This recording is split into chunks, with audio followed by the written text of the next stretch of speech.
Hey, Toni, thank you so much for being a part of our testimony today. Thank you for having me. Yeah, it's good to see you. I know that you have a very important story, and I know that this is probably not easy for you to share, but Right. I kind of want to help guide if I can, bring out some interesting points or whatever, because we're Sure, friends and, for I've sure. heard your story before. And you're more than capable of telling your own story, but tell us how things started for you. How were you born into your family? So I am the baby of five. I have four older brothers. I'm the only girl. Okay. And And they named you Toni? yeah, I was named Tony after my dad. Ah, He okay. wanted another boy. All right. So what, a basketball team? Maybe. Ah, okay. All right. So here you are, the youngest of five, the only girl. Yeah. What was that like for you? Well, it was hard. I found out later on that my mom didn't want to have any more children after my last brother was born. Okay. And I grew up feeling alone. I grew up feeling, emotionally neglected. Okay. My brothers, maybe because I was the only girl, they didn't want to include me in the video games, and you know, so I was oftentimes just to the side on my Yeah. own. Doing your own thing. Yeah, Wow. yeah, Okay. So that child that feels kind of neglected and, I'm sure it wasn't intentional necessarily on the family, but, that was a challenge. You're not like your right. brothers. You're the youngest. They don't have much time for you. Here you're the fifth child, and I'm sure your mom was tired and Yeah, yeah. yeah. We didn't all grow up in the same household. Uh-huh. We have different moms, but Okay. yeah, it was. I'm sure a lot for my mom still, Sure. and Yeah. yeah, it definitely had its effects on me. We were talking about the fact that you're a very affectionate person and you said the physical touch is really important to you. Very important. Can you talk a little bit Yes, about that in your yes. family, what that was like? Pretty much non-existent. Wow. Yeah, yeah. And I definitely craved to be, held and, cuddled and all of those things. But it wasn't a regular thing to get a hug or, to hear I love you and stuff like that. Okay. So as you're growing up and was there ever a time when you would ask for physical touch or Yes, okay. yes. And then what was the response? It was almost like my request was strange. Uh-huh. So that need just never really was met. Right, right. So growing up, you have the challenges of being the only girl and feeling like this need for physical touch and affirmation. Tell me about when you were 9 years old. There was something that happened where you were touched and talk about that if you would. For sure. Yeah, I definitely crave touch, but what I experienced at 9 was definitely not the touch that I was looking for. Okay. A friend of my dad's was invited to help us to move. We had just, moved from out of state. So he stayed with us for 2 months. And in the beginning, I noticed he would stare at me for long periods of time. And then eventually it went from staring to stalking me throughout the house to eventually touching me just in inappropriate places that made me feel very violated and unsafe. And it was like it was just no getting away from him. Wow. So Tony, it sounds like you were molested. Yeah. Is that what you're Yeah. trying to say? Yes. Okay. All right. Yeah. In this situation, did it just happen one time? Well, during the 2 month period, I mean, he just looked for any opportunities to be next to me or to put me in his lap or, to even be, in my bedroom, Right. you know. So, did you ever, tell your mom or your dad what was going on? Not right away. Okay. It was about 2 or 3 years later, around the age of 12. Okay. Uh, What was going through that little girl's mind while you're being molested by this man and yet you're feeling unprotected in your own home? What was going through your mind? I was scared. Okay. I was scared. It was overwhelming. I felt like there was no escaping him. Um, he's in my home, so where do I go? Yeah. And a lot of the times I would like hide in my room, make sure I lock the door behind me. But eventually he just became more and more aggressive. Wow. He would always knock on the door and call me out or twist the doorknob, as if he was trying to get in, or maybe pick the lock or something to try to get in. It was terrifying. Wow, Toni, that's frightening. Yeah. Okay. So was that the only time? Was he the only person that? No, at 14, there was someone else Okay. outside of the home. We were at his home, and it was a friend of my dad's. Okay. So another adult? And yes. And you were 14? Yes. And he did the same thing. Yeah, he molested me. He just waited for my dad to not be in the same room. And then he just took advantage of that moment. What was going through your mind that now here's the second time that you've been, stalked or sought out? What were you thinking? I was thinking, this is horrible. I don't ask for this. And for some reason, here's another guy that's touching me inappropriately. I didn't ask for this. I was almost like confused. And even at that point, starting to think that, is it something maybe that I done wrong? Or like, Right. why is it, why is it that they keep coming to me? Right. And after that situation, I felt like there was a sign on my forehead that said, abuse me. Because for some reason, I didn't hear of it that happened to anyone else. So what I'm gathering is that here's a little girl that definitely wanted to be loved and to be touched by her mom and dad and her brothers and appropriately. Right. And then here you're being touched, but now it's inappropriate. So I can only imagine the confusion that young girl was experiencing. Right. After the second time, you made a decision and you just decided that you'd had enough. Yeah. So what was that? Yeah. In my mind, I was thinking, you know what? This happened again. And if it ever happens a third time, I'm definitely going to take my life, because then that means that there's no way I can protect myself. I would freeze after those, or while those things were happening to me, I would freeze. That was my response. I felt like I couldn't even control that response. So I felt like I couldn't trust other people to keep me safe, or I couldn't trust myself to escape that situation. Right. So I felt like if it were to ever happen again, that life is not worth living. Right. There was something also happening regarding your brothers. You saw their strength, you saw the differences, and were they also victimized? Not that I know of, but I just saw them, outside playing basketball with their friends. They seemed to be living a normal life overall. And I just wanted their happiness. And they seemed to be at peace. I just wanted to play with my friends and, feel a part of a team, or, feel accepted, feel like I belonged. And I compared the two different experiences. Okay. I felt lonely and ignored and. Right. So, but there was also something else going on in your mind. If your brothers weren't being molested, but you were, if they weren't being victimized and you were, and they were happy and being celebrated, and you're named Toni, and your dad wanted another boy, what was happening inside of that young girl's mind? I looked at my brothers, and I wanted the happiness that they seemed to have, and I knew that I didn't have it. I just felt empty, and I felt uncovered. I felt unsafe. So I wanted to become a boy as well. Why would being a boy be better than being a girl? Well, they didn't seem to be targeted like I was. Okay. So it seemed like it would just make perfect sense to not, I wouldn't be attracted by the opposite sex. And that would take that sign off of my forehead. Perfect. Okay. All right. So your name is Toni, and you were named after your dad, and your dad wanted a boy.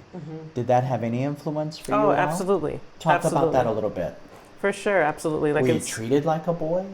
Even in school, people, just all the kids would assume that was a boy name anyway. And, even like substitute teachers would come in and say my name, and they don't know which name is my first name or my last name. And And they would always be looking for a boy, and I raised my hand like, hey, I'm here, present, and they're still looking for a boy. So it was very confusing for me.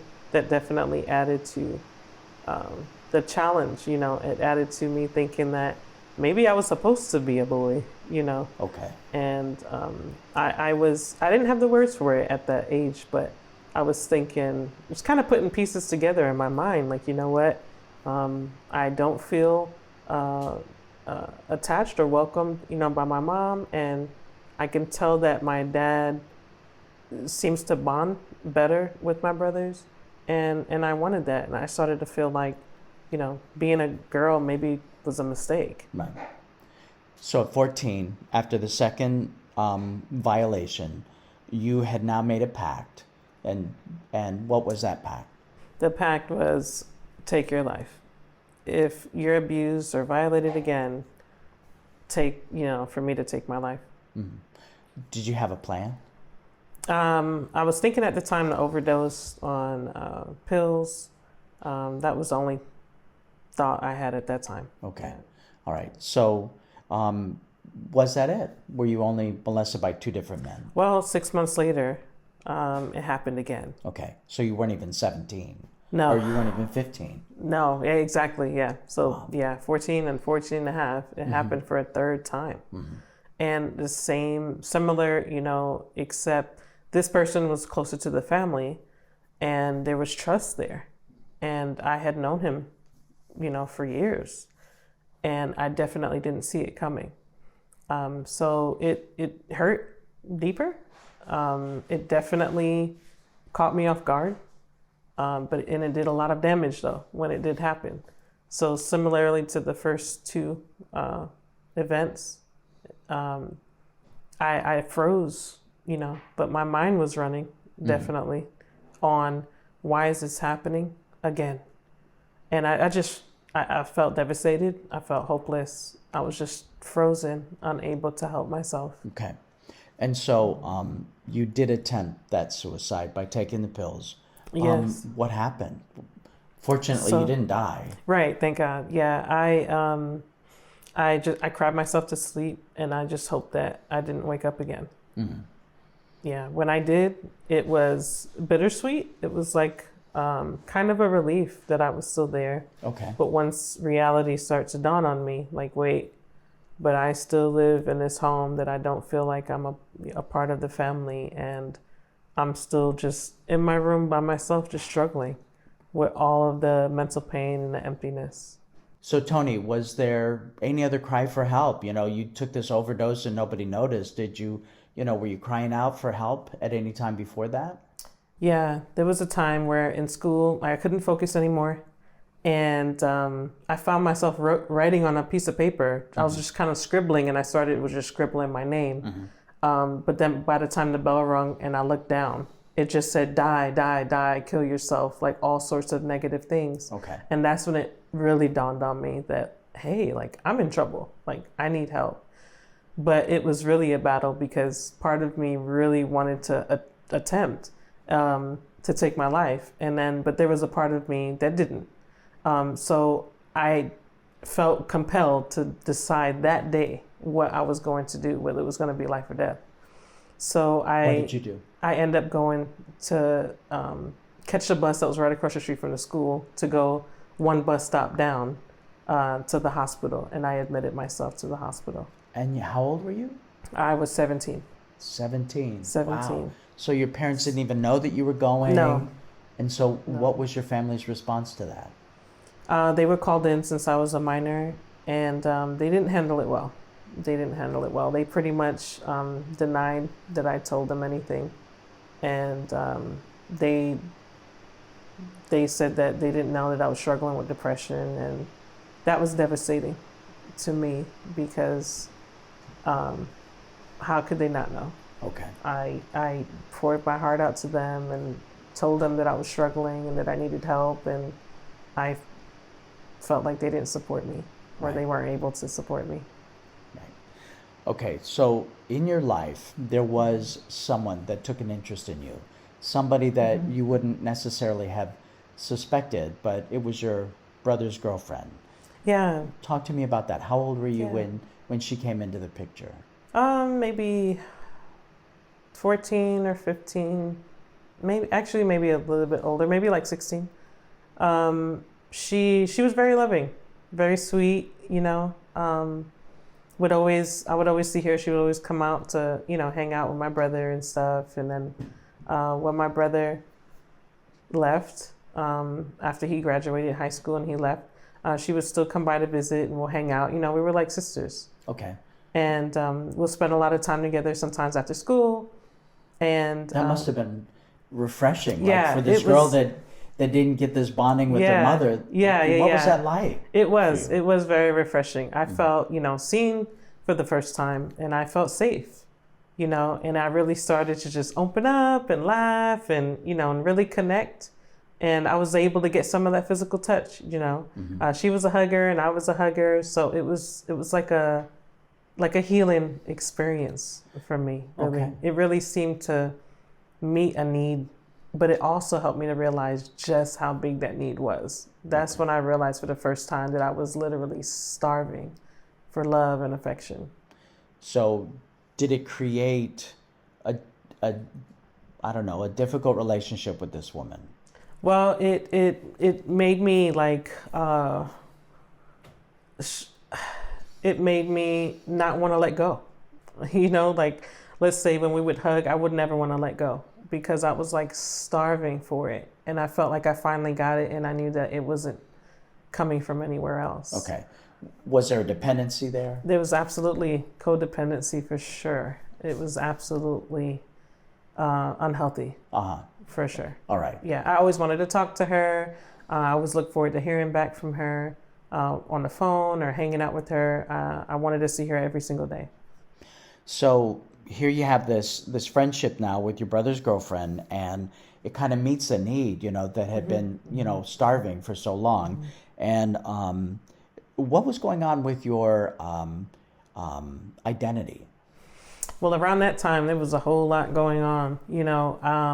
I didn't feel safe as a girl at all. So that to me was just not an option to be a girl, because that means that I am automatically a target and that unsafe men will always want to touch me and that they'll always get away with it. All right. So femininity for you was? It was a sign of weakness. It was like danger, something that made me cringe.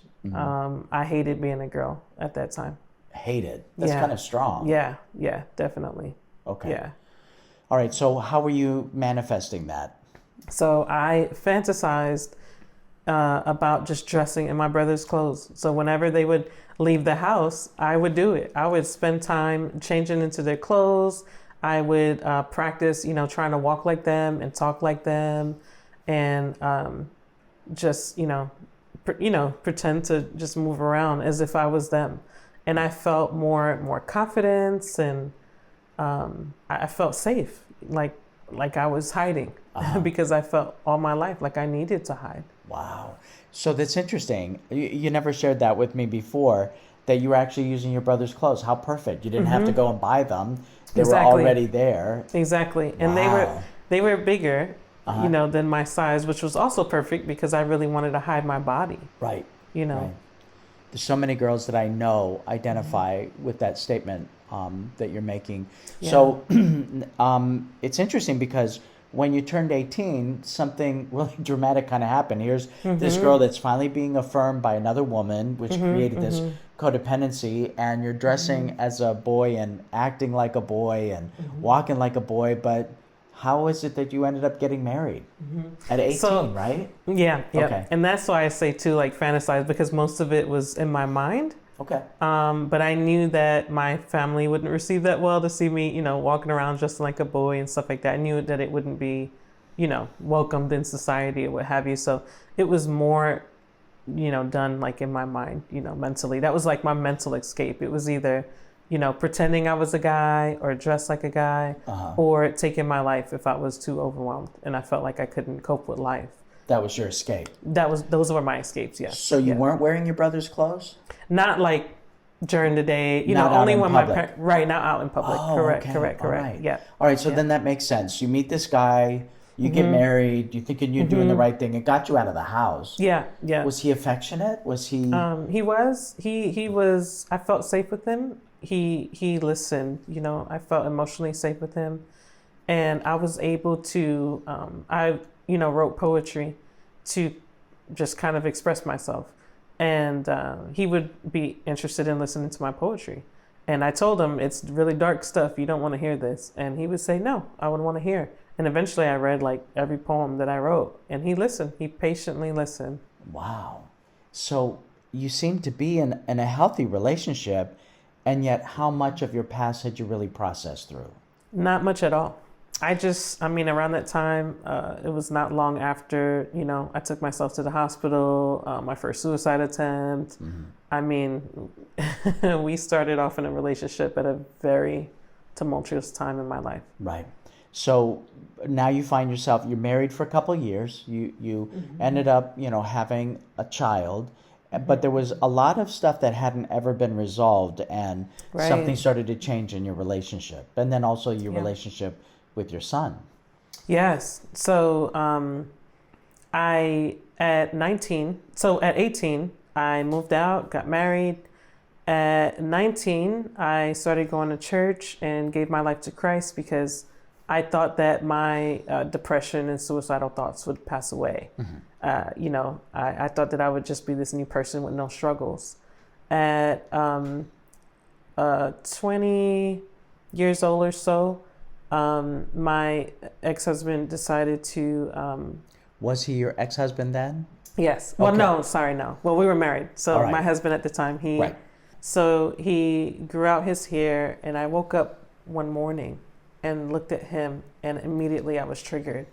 He resembled one of the guys that molested me.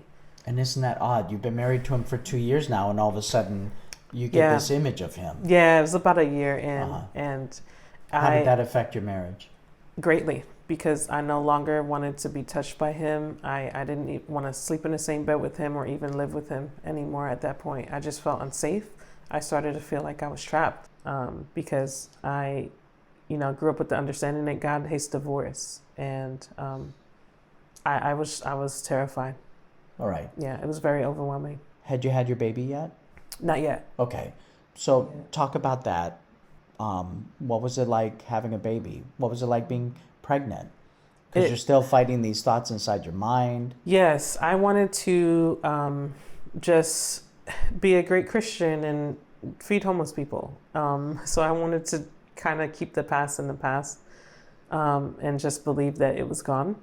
But, once I realized I was pregnant, I basically froze. Like I shut down mentally. I was overwhelmed. It was just way too much. All right. And that's how the whole pregnancy experience was for me. So when you delivered and had your baby, you're even more stuck now. Now you're married to a man. You've got his child. You're looking at him like this victimizer, even though he was a great guy. Right. There was a lot of turmoil going on in that girl's head. Absolutely. I really didn't know how to function. I knew that I, didn't believe that abortion was the best case, but the realization of like, wow, on one side it's like amazing because I felt this baby kicking around inside of me, and now, I see him in my hands.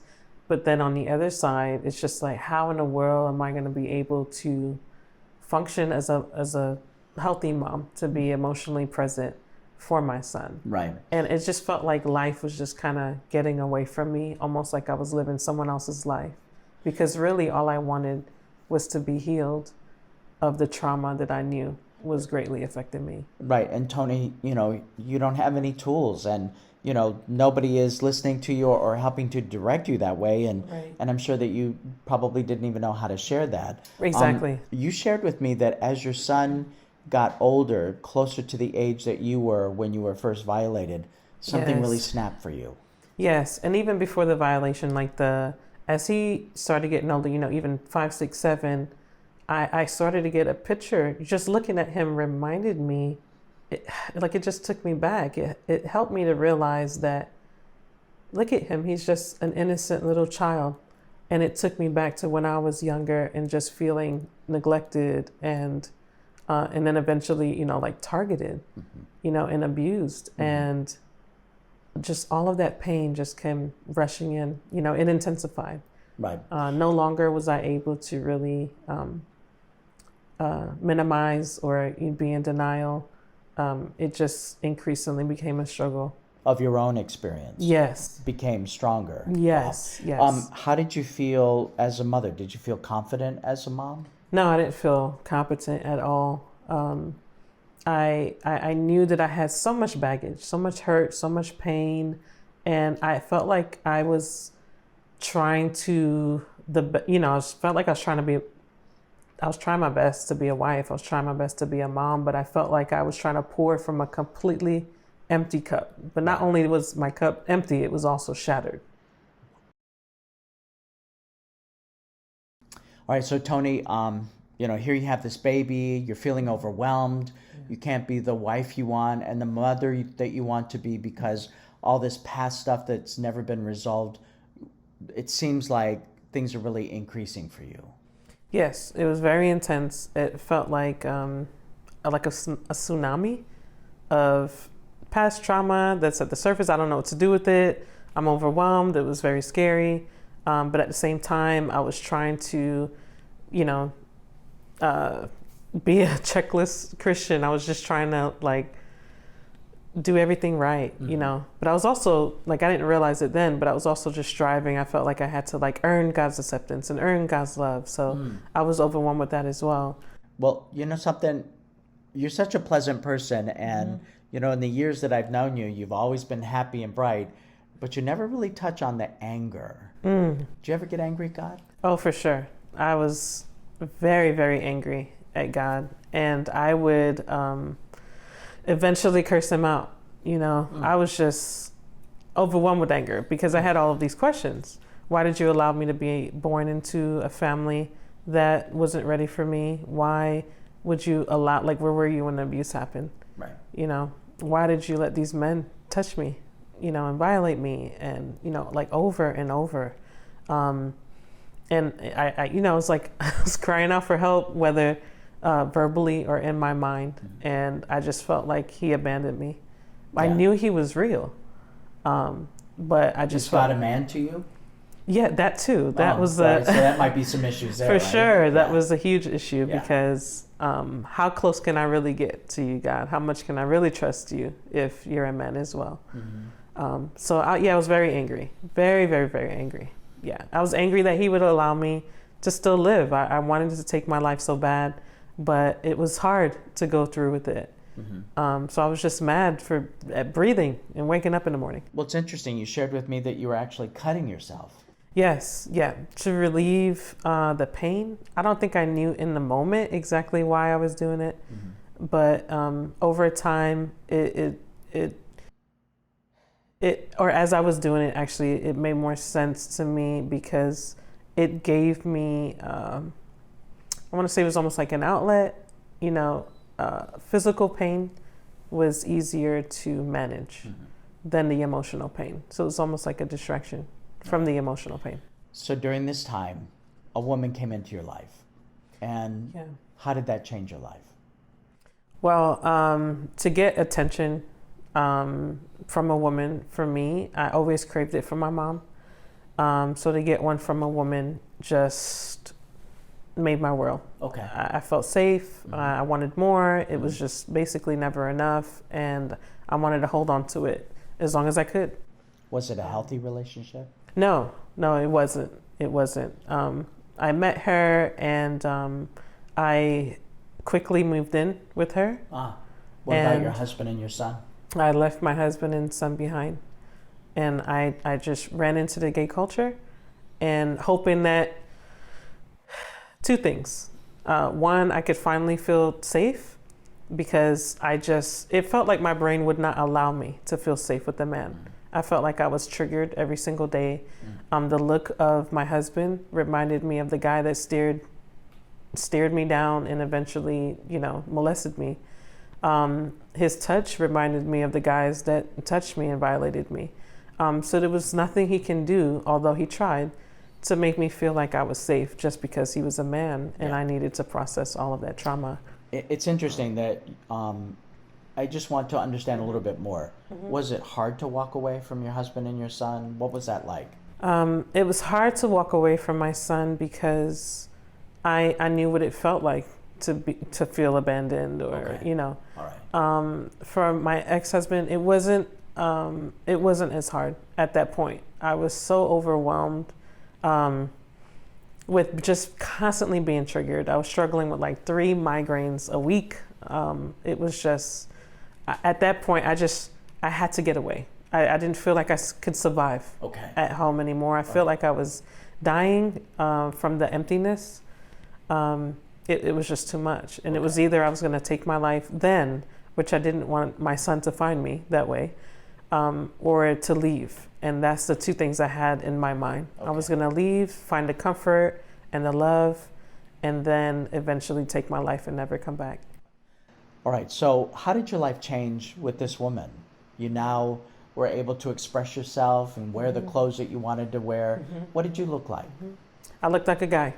And I was excited to go to the store and buy men's clothing and live out this fantasy that I had all these years in my life. No holding back. No holding back. All right. No holding back at all. How about your hair style? My hair, I eventually cut it off. Okay. So I went from, I don't know, a little past shoulder length to maybe 2 inches or 3. And Were you styling it like a man? yes, I was Okay. styling like a man, went to the barbershop on a regular, and I enjoyed it very much in the beginning. So at one point, you had visitation with your son, and you were sitting there together, and he was noticing that your haircut was the same as his haircut. Yes, Tell me about that conversation you had that day. it was very awkward. It really highlighted the fact that, You made hey, some changes. major changes. Okay. Major changes. You know, in my brain, I was just excited. I was happy because finally I felt safe and I felt covered and, you know, and protected and not a target. You know, What did he say? but he said, Mom, do you want to be a man?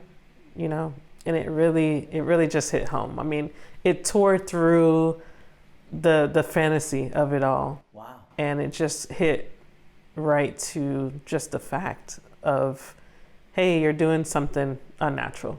Basically, you're doing something that I know is not you, Mom, is what I heard in that. You have never shared that with me ever before. Yeah. So what was your response to him? Well, at first I started to tell him, well, I'm just dressing comfortably.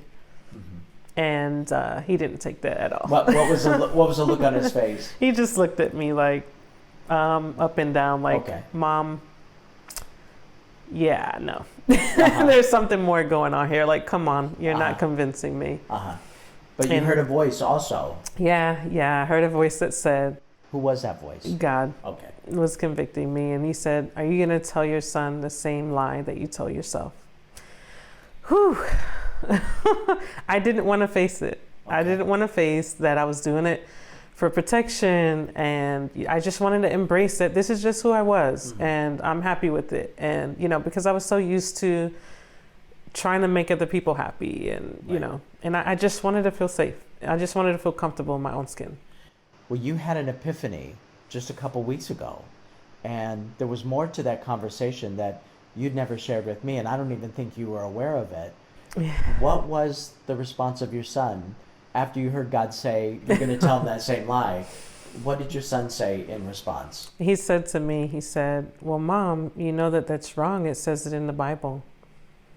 And it really convicted me, but in such a sweet way. You know, it's like the look in his eyes were just of love and compassion.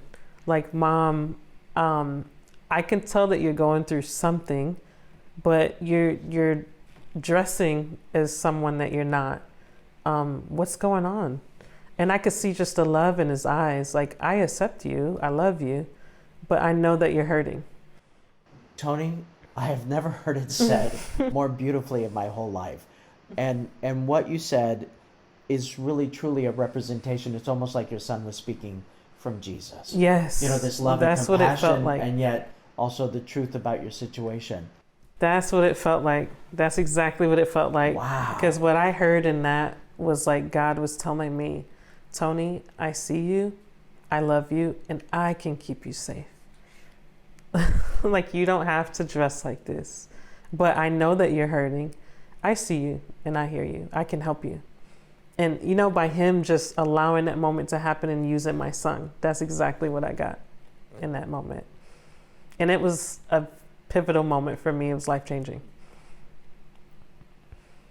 Here you have this incredible awakening or understanding that came through your son. That must have been a huge issue for you. It was. So I want to talk a little bit more about your living situation. You know, did you have a good relationship with this woman? You know, it finally seemed to be the relief that you were looking for from your marriage to your husband. In the very beginning, it seemed to just be an awesome escape. I didn't realize, it was a surprise to me that I was going to feel so happy. You know, I was just excited. I felt free. I felt like a brand new person.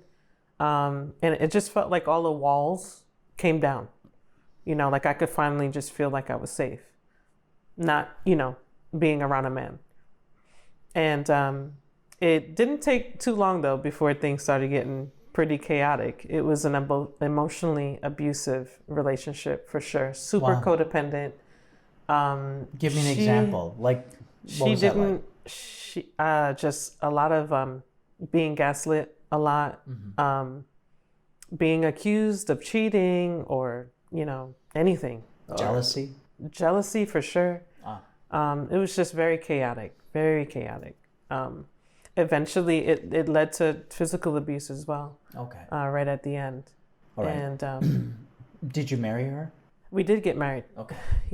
Yeah, we did get married. I eventually, once I realized, so like God was moving on my heart. He kept telling me, I love you, I love you, I love you for 2 weeks straight. And I started to wake up smiling, just hearing that all the time. You know, I didn't pinpoint quite yet where it was coming from, but it definitely affected the way that I live my life. So I realized that I didn't struggle with suicidal thoughts anymore, which I did since I was 12 or 13 years old. So that was very new for me, because my whole plan was to be with a woman and then take my life. But I found out that I didn't want to take my life anymore. And I started to ask myself, what is it? Where is this coming from? How am I waking up happy? How is this happening? And God reminded me, I thought for a second that it was because I was living with a woman. But God reminded me that all good things come from him, and that it wasn't that. It was me hearing him say over and over again that he loves me. So it's interesting that here you're in a violent, codependent relationship with this woman, and yet you're waking up happy. Yeah. You know, because God is speaking to you. Yes. And I can see how you can kind of mesh those together or whatever, because you... And I wanted to believe that I can achieve that happiness on my own as well. Okay. You know, that it was my doing. Yeah. So we're going to fast forward just a little bit, and now you're a trucker. You're driving an 18-wheeler for a living, and there was an event that was happening at your son's school. Can you talk about that? Yeah, for sure. Yeah. So God had called me out of the lifestyle. I left, especially after the physical abuse, because I told him, I'm like, God, I leave her, but I keep coming back. And it's like this toxic cycle. How many times did you leave and come back? Mentally, several times. Physically, about 3 times, I believe. Okay. And I would just come back and it would get worse. The abuse and everything would get worse. And I would leave again and I would come back and it would get worse. And I asked God finally, I'm like, Lord, I give you permission to close this door. But you have to be the one that does it, because I just keep coming back. So I kind of gave up hope on myself. Like, there's no way that I can keep myself out. This issue of abandonment, codependency is so much deeper than that relationship, than my previous relationship, and even the sexual abuse from the guys that I experienced. It was just like the emotional neglect that really caused a lot of pain anyhow. And I knew that there's no way a person could do it. After all, I tried a woman. If anything, between a man and a woman, it would be a woman. But I knew even going into it that a person wouldn't be able to help me or to bring healing that I needed. It's interesting because you married a great guy, but you saw him as the abuser, even though he never was. Right. And then you went into a relationship with a woman that you thought was really great, but she was an abuser. Yes. Interesting how, you know, the dynamics of all that kind of played out. That just hit me. But talk to me about this event at your son's school. So I'm a truck driver at the time, and, you know, all my stuff is in storage, and there's this Mother's Day event at the school. And God is just working on my heart. He was just ministering to me because I felt horrible. I'm like, I left my son. And, you know, I know that he's hearing a bunch of negative things and coming up with, you know, conclusions in his mind. And as much as I want to be there, I was totally convinced that I would completely fail him as a mother. So I, in a way, wanted to keep a distance because I just felt like I would bring him more pain. But this Mother's Day event came, and I felt like God was giving me the courage and just the inner healing that I needed to be more present in my son's life. So I attended the event. Okay. And I could only kind of show up as is. So all right. So give us an idea what that looked like. So that looked at, you know, it wasn't 100% masculine because that was like in transition coming out of the masculinity. But you don't necessarily wear a pink dress when you're driving a truck, right? Exactly. Yeah. Steel-toed shoes. Exactly. I didn't have the steel-toed shoes. Okay. But, all right. You know, not far from it. Right. So I went to the event. And what was your son's reaction when he saw his mom? He was excited. He was so excited. That was the first event that I went to for 3 or 4 years. Okay. So this was huge. Was he just excited? He was just excited to see me. It was no like, hey mom, where have you been or anything like that. He just, you know, ran up to me, embraced me, and I just felt that love again. You know, and it just melted my heart. It was overwhelming in a very good way. Right. So as you're being celebrated as his mom, and there's his mom, and he didn't care what you looked like, a beautiful thing started to happen because this was also the church that you left, isn't that right? Yes, the so same these church. people all knew, and you know, so of course you had to get past all of that to show up for your son's event. Yes. Correct. What was their reception? You know, did they reject you? Did they give you attitude? It wasn't like a warm embrace, kind of like a standoffish experience. Okay. That's what that was like. Yeah. Not as warm as I would have liked it to be. Okay. But I kind of just decided to focus on my son, which is the reason why I was there. All right. Yeah. So something happened. But it was painful though. It was painful? It was. Okay. It was painful. Yeah. All right. So something else happened. So I was invited by the pastor's wife to have lunch at her house the next day. Now, was the relationship with the pastor's wife different from the other people that were there at the school? Because why would you accept an invitation from someone that you felt was cold to Right, you? Yeah, good point. So this is a new pastor and his wife at the church. So I've never met them before. So maybe they didn't know your story. Maybe they didn't know exactly. Okay. Yeah. So for that reason, I was open. Yeah. So they weren't so standoffish. No, correct. And then they invited you for lunch. They invited me for lunch, and so the event was on a Friday. So come on, Toni, it's my favorite part. So you got to unpack this for these people because they need to know. They need to know. Okay, so I was invited to go, and I was excited to be invited. So I knew that I needed clothes to go. So I went to storage, and I'm like looking for a dress and everything to wear to church. This would be the first time in a very long time that I wore a dress. Okay. I didn't feel comfortable wearing a dress. Growing up, I would wear one because it was like expected of me. But I always felt like I was an easy target in a dress. But I did have a desire at that time to wear a dress. I went to storage, found one, but didn't have any shoes to go with it because all I had was sneakers and boots and stuff like that. Right. So hang on a second. Now, all of a sudden, the Lord is doing this work on your heart. Yes. You left the relationship. Yeah. You know, you're received by your son. You're invited by the pastor's wife to come for dinner. Yeah.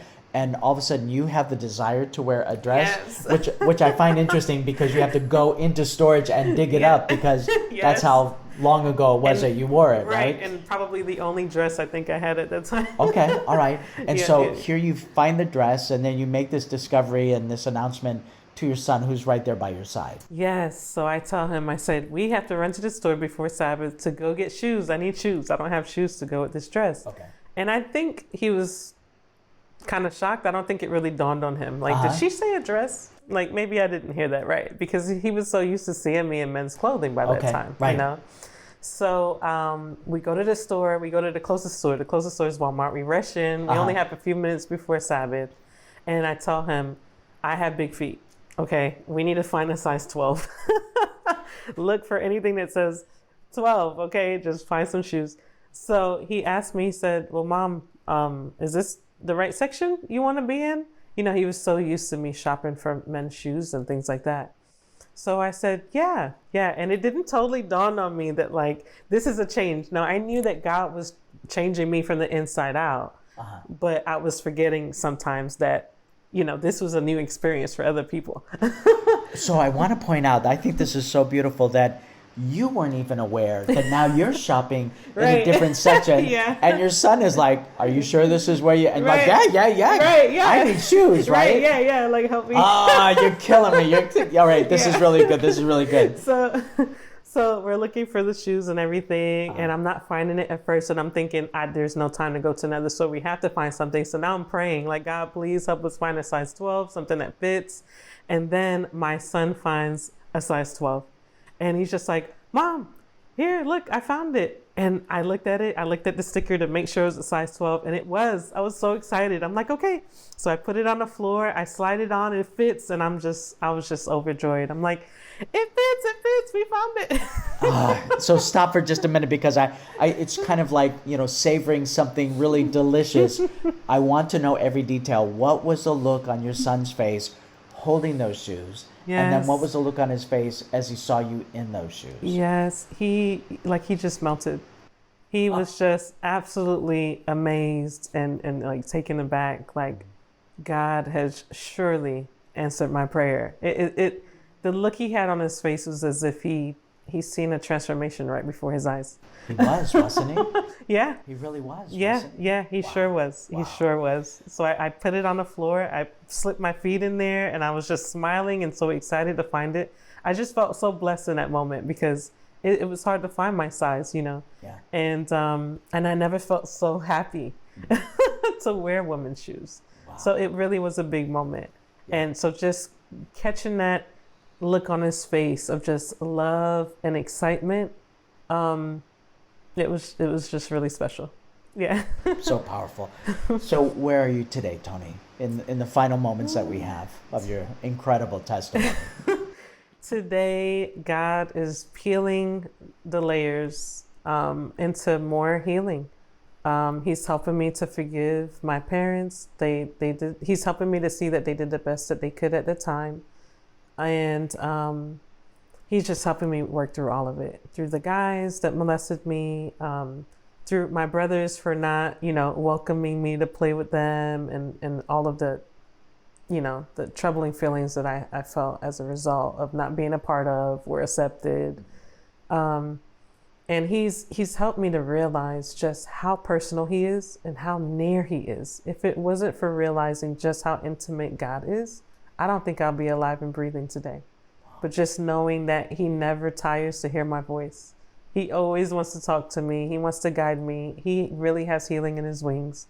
It's not just head knowledge. Like, it's moving down into my heart more and more. That he's real. He's present. He can be trusted. I can trust him to bring the healing to all of the pain that happened to me in my childhood, but also to protect me going forward, which helps me to embrace my femininity. And it's okay if I'm as a weaker vessel, because I can trust that he'll keep me. So a perfect beautiful. God. Yeah. A perfect God made me, and he made me a woman, and that's okay. Wow, that's beautiful. So the good news in your story is you're a single mom now, raising your son, and here you had abandoned him and lost custody even of your son, and now your son lives with you. And talk about that as a mother now. All those insecurities, how are you dealing with all of that? You know, with God's love, it makes it manageable. It makes it a joy, because now just looking at the smile, I get to see it every day. just a smile on his face, that wonderful look in his eyes, that I was always loved. It represents God's love for me, that it's constant. It never changes, no matter if I'm far away or not. And that really helped me, because I needed that, because I looked at God like I did my father, a distant person that couldn't really be trusted. And through my son, even though I didn't plan to have him at the age that I had him, Right. he helped me to embrace him. Wow, that's so beautiful. In a way that would only work, I think, for me. So it's an amazing blessing to be a mom, because I get to provide a safe environment. My son gets to be heard. He gets, he has a voice. His emotions there's space for it. And, I do my best to protect him and and to teach him about God and just how personal he is. And it's not just to make sure you do everything right. You have to strive and earn God's love. But instead, because I experienced it myself and I experience it, that I could share God with him on that level. Wow. Well, Toni, I know that your son sees the power of God in your life, especially holding those size 12s. That's amazing. Absolutely. The last question that I want to ask you is, what would you say to that 14-year-old girl that felt like she had a target on her, that, was victimized and unloved and touched in the wrong way? If you could speak to that 14-year-old from your perspective today, what would you say to her? My great-grandmother, when she was alive, she would tell me every day that Jesus loves me. And that's what I would tell her. Yeah. I would tell her, you are loved. Sometimes people in their free will cause pain. But there is a God that is near, that loves you, and that would bring healing. Just keep holding on. I would tell her, keep holding on, because there's healing in your future and opportunities to use all of that pain for good, to minister to other people and encourage other people, and for people to know they're not alone. Well, you certainly encouraged me, and I'm sure countless others. Toni, thank you so much. Thank you for allowing me to share. Yes, powerful.